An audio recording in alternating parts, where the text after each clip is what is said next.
Last night, the Bulls beat the Thunder in the United Center thanks to a dominant fourth-quarter performance by Derrick Rose, who had 12 of his 29 points in the fourth. Stephen A., has your faith been restored in Rose?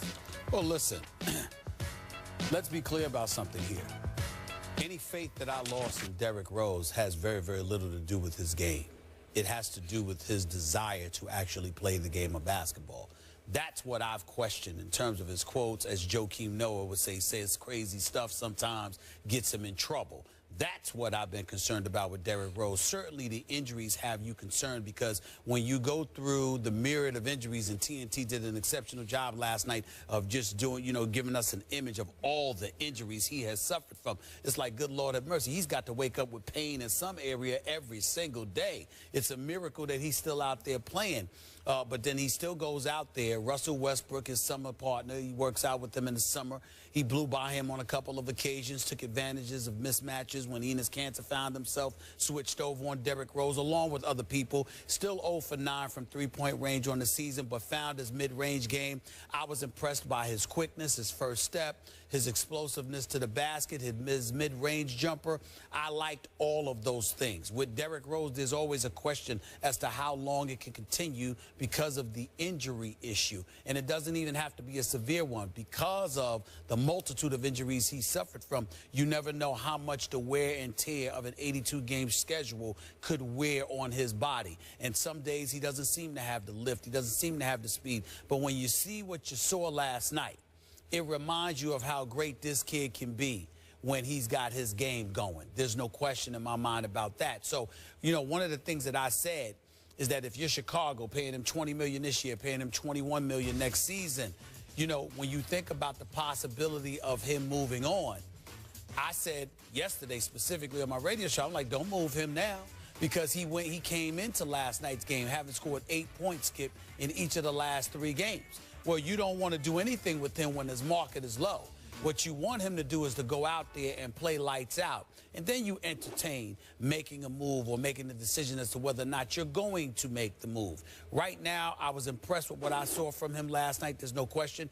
But I left feeling there were more questions about Oklahoma City than answers about Derrick Rose. But I was pleased with what I saw from him. And it's impossible, if you know the kid, to actually root against him. He's an incredibly nice kid, and we know that he can play when healthy. It's not like he's some scrub.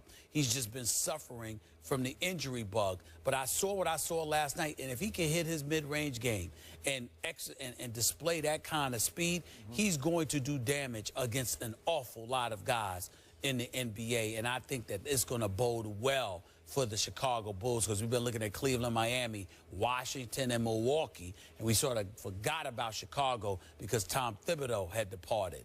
Well, maybe if Derrick Rose keeps this up, we'll we'll revisit the conversation, and it'll include Chicago. Gut feeling, will he keep this up to this level? Skip, I think as long as he's healthy enough to play, I don't want to say this level, but it's not going to be as bad as the single digits. I would say to you, do I think that Derrick Rose can average 18 to 20 a night? Yes. Not 29. I know we're way early in this season, but what struck me after that game was over last night is that that game was something of an indictment of Derrick Rose in his passion or desire or urgency with which he attacks the game of basketball. Right. And by the way, I got the last 3 games at 8, 6, and 4. He did have an 8, but the 8 was in a loss at Detroit, and then he only scored 4 in a blowout loss at Charlotte. Yeah, you're right. You're right. All right, so not to, no big deal. But okay, so he goes 8, 6, 4. Then he scores 10 in the last 3.5 minutes against the Oklahoma City Thunder of Russell Westbrook and Kevin Durant. Yep. Well, that's pretty special stuff. That's all-star stuff. That's former MVP style stuff, right? Yes. And I'm thinking, where was that? I'm sure a lot of Bulls fans think, where did that come from, and why don't we see more of that on a nightly basis?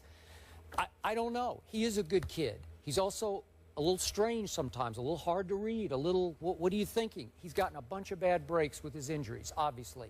Has he come back as quickly as he could? I don't know, but a lot of Bulls fans obviously think he hasn't worked hard enough. Not that he hasn't worked hard enough, he hasn't pushed himself hard enough to take the risk to come back maybe on time. He's taken more time than he probably needed to get completely healthy. So my point is, when we see that kind of explosion, now he set the bar back up. And I'm wondering, was it prompted? I'm just going to throw this out. Our man Brian Windhorst was on ESPN radio yesterday and made a strong, bold statement. I think it was yesterday. It might have been the day before. But he said, I think it was the day before. He said that the breakup has begun between Derrick Rose and the Bulls. Like we're seeing the first signs of it. They're starting to split apart and maybe part ways at some point in the near future. Okay? Do you think that got back to Derrick and it hit him?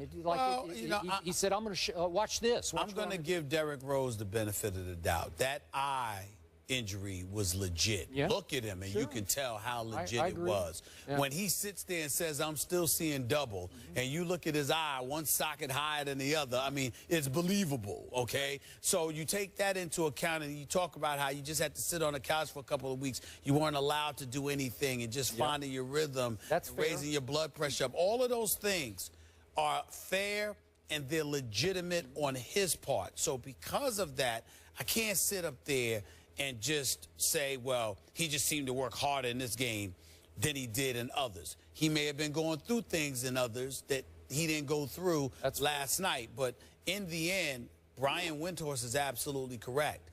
And logic says so.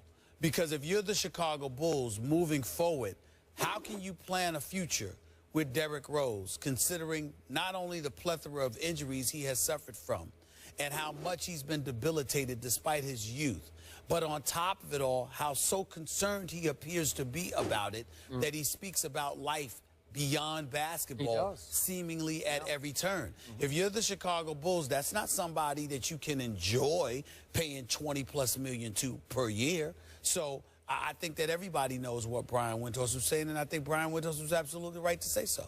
And by the way, just a quick thought on your man Westbrook.